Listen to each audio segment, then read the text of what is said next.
Can you please tell us a bit about yourself? Hi, my name is Beth Foraker. I currently work at UC Davis in the Redwood SEED Scholars Program, which is a 4-year inclusive college program. It's a residential program for students with intellectual disabilities, but I have a long journey. I've been in education since 1987, so a long time. And I was a classroom teacher for many years. Then I became a supervisor lecturer in the UC Davis School of Education, helping teachers become teachers. Along the way of that journey, I got married and I started having children. I have 4 kids. I have my oldest son is Jack, and then I have Mary Kate, and then I have my son Patrick, and I have Caroline. And Patrick has Down syndrome. And he's 25 now. So my education lens when Patrick was born changed, and I started becoming, very interested in best practices in education and universal design for learning and inclusion and the data and outcomes for people who are included, who have Down syndrome, and what happens to them if they're segregated.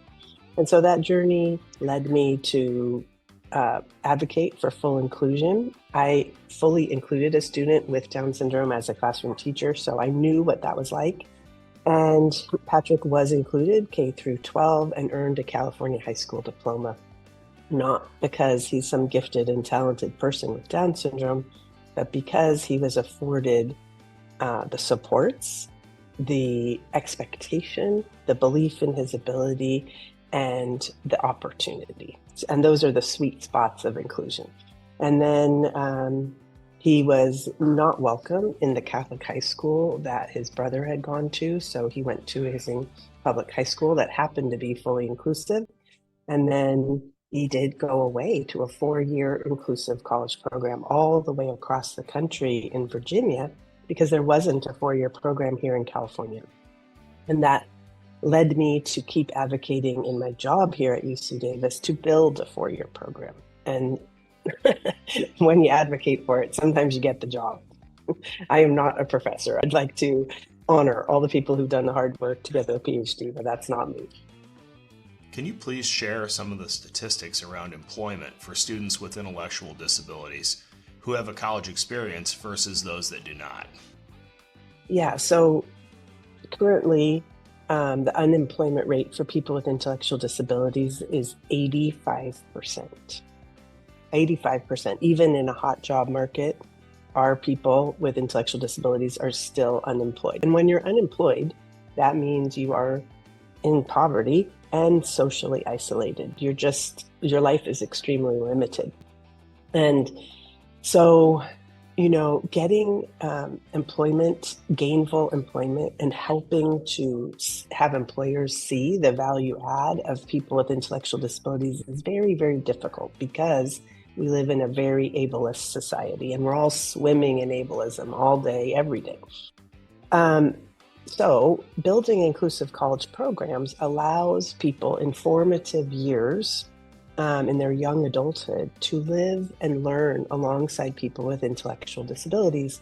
Our future teachers and doctors and nurses and entrepreneurs and business owners are those current college students who are living and learning with our students. And we've already seen, our program is very small, very young.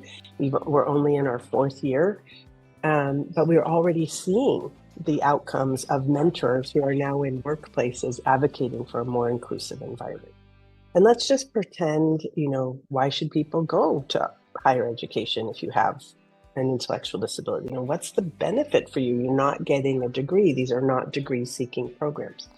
So for the people, the 98% of people with intellectual disability who do not get any kind of access to higher education, the statistics are devastating. So, like I said, 85% unemployment rate. 42% are segregated in day programs or earning sub-minimum wage. Sub-minimum wage just means you get paid lower because you have a disability. That's a weird employment law loophole from the 1930s that still is in existence federally and in 35 states. My state, California, got rid of sub-minimum wage in 2019. And then you look at people's, view of themselves and view of the world. 42% say they often or sometimes feel lonely, and 30% live below the poverty line. The vast majority of these people are doing nothing and just sitting at home. So it is truly devastating for all of us to have this marginalized group, really an untapped resource, just sitting at home doing nothing. So for the lucky 2% who get to go to college, it's a complete trajectory change. So just for your knowledge, there's about 350 inclusive college programs around the country. 90% of them are 2 years, and 90% offer no living. So this would be more like a community college experience. The program that we have at UC Davis is 4 years with living. So it's more typical of a 4-year college experience. But this data is based on, all these programs. And the employment outcomes, between 65 to 80% of graduates of these programs make a living wage after graduation. 92% are satisfied with their life, happy with their life, which is exactly what we're seeing too. Like I said, our program is only 4 years old, but we have graduates. Our first round of graduates are happening this year, and we have 8. And 6 of them are planning on living in Davis, working at the jobs they currently have, living independently with support. So that indicates to us that they and their families believe, they're not from our city, they're from all over California, believe that they have the skills to be a successful, independent adult, which is the dream of these inclusive college programs. So it is really, really exciting to watch what happens. Can you please tell us more about the Redwood SEED Scholars Program? We have 41 Redwood SEED Scholars on campus, 4 cohorts, freshman through senior. Our freshmen and sophomores live in the dorms with other degree-seeking students, and our juniors and seniors live in apartments with other degree-seeking students. So they have a fully inclusive living opportunity. They take UC Davis courses for credit, so that is something. If you're looking at programs, some programs require you to audit, but UC Davis is giving academic credit to our students for their coursework because we make an academic plan with the professor, with the TA, with our academic mentor and the scholar. Our students do have employment, and when we first were building the program, we were trying to think, should we go for 40-hour-a-week full-time work? Should that be our goal? And over these years, we've actually built 2 20-hour-a-week positions for each of our scholars to have 2 paid jobs, to give them flexibility and to not be so vulnerable should the job go away. Because we all know we're in kind of turbulent times, and the first people to be dismissed from jobs are often people with disabilities. So having these 2 20-hour-a-week jobs gives the scholar more power and more leverage. And so some of the jobs our students have, they work in the mail distribution center on campus, they work at the campus library, they work in preschools, they work at the microscope store, they work at the dining commons and marketplaces. They work at the equestrian center and with different sports teams, interested in sports broadcasting. It's really student-centered, and it's what their interests are. We try and build the jobs around that. Now, what's happened that is so cool is these jobs who never before employed people with intellectual disabilities. They took a gamble. They worked with us. We structured the opportunity very intentionally with specific supports needed, with specific skills to be developed. And so as they stay in their jobs quarter by quarter, they start to become super effective employees, and they don't need their employment mentor anymore. They're doing it independently. And now some of our seniors will be the employment mentor for some of our freshmen. But what's really cool is they are advocating for themselves. And so quite a few of our seniors last year as juniors said, I really would like to work over the summer. Can I keep working?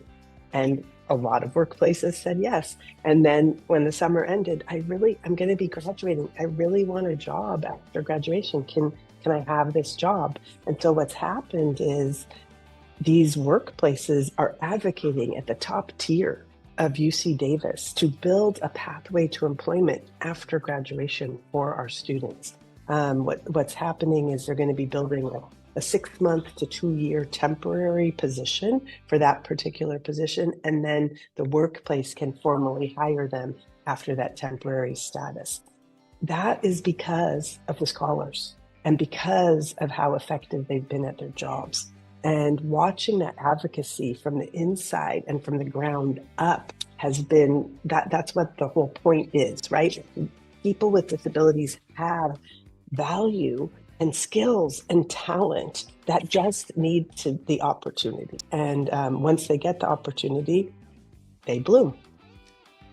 Do you have any student success stories you would like to share?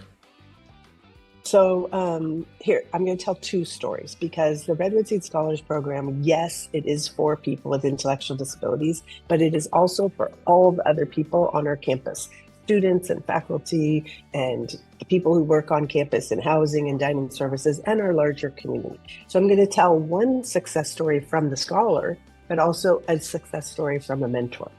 So this first one is Audrey. She is currently a junior. So when she came to our program, she didn't know anybody. She was from the San Francisco Bay Area. And she came and she met all these friends right here. So Audrey's the person at the bottom right. And that was the first time she'd really had a friend group that was, deep and sustaining. So then she decided her very first course she wanted to take was human sexuality. And then she got her first job in the Mondavi ticket office, which is like our big theater. And then she started choosing other courses, and she started taking gender studies and women's studies and really thinking about her place in the world as a woman. And she began her first relationship. And we have these things called circles of support. So our scholars have 5 to 7 mentors who support them in all areas of our program. So in her circle of support meeting, she bubbled up and she said, I think I want to be a midwife. And we all were like, what? This is amazing. How do you get to be a midwife? And we Googled how to be a midwife, and it was a lot of medical knowledge and coursework. And so then we said, what's an alternative to midwife? And doula was it. And so we said, what do you think? Would you be interested in being a doula? And she said yes. And then when we went to the hospital to ask about building a doula opportunity for her, the hospital said, Beth, of course we've had women with intellectual disabilities giving birth. Why have we never had a doula option for them? Why have we never supported them in the way that they needed? Yes, we want to build this opportunity, right? So that was super amazing and cool. And now I'm going to show you this one. So that young woman on the left in the big bright blue sweatshirt who's super tall, her name is Adriana. And when she was a senior in college, she only volunteered for 1 quarter to be a mentor in our program to a freshman. And the freshman wanted to learn the path to the swimming pool and know how to navigate it. We're a biking campus, so she wanted to bike to the swimming pool and swim regularly every Friday. So this mentor, who was a commuter, who commuted about an hour and a half to 2 hours every single day, didn't have a bike, but she brought a Razor scooter with her, and she scootered and Sophie biked, and they learned the path from the dorms to the pool. And they swam every Friday for 10 Fridays. That was it, 10 times. Adriana was so influenced and impacted by that experience that now in dental school, she has talked to her dental student friends and said, as a professional, you need to understand intellectual disability. We need the Redwood SEED Scholars to come to our dental school to do a panel to talk about the jobs and the living and the learning that's going on there. And then we can maybe share some dental information for the scholars. So just last weekend, 6 of our seniors went down to the dental school in San Francisco, and we had this chance to share all about what's happening for the scholars. And then Adriana created 6 special stations of learning for the scholars in all about dentistry and teeth and health and all of it. And it was so impactful. And all of those are the 6 dental students that came in on a Saturday. There was a faculty member who came in on a Saturday. Those 6 dental students had no life experience with intellectual disability.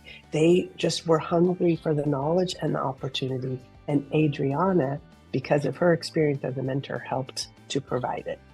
So that's the type of thing that will greatly influence Adriana's dental practice, but all of these people's dental practice, and then influence more people.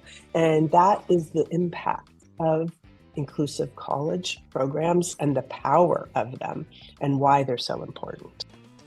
Big thanks to Beth Foraker and the Redwood SEED Scholars Program at UC Davis. Please subscribe to Inclusive Academia.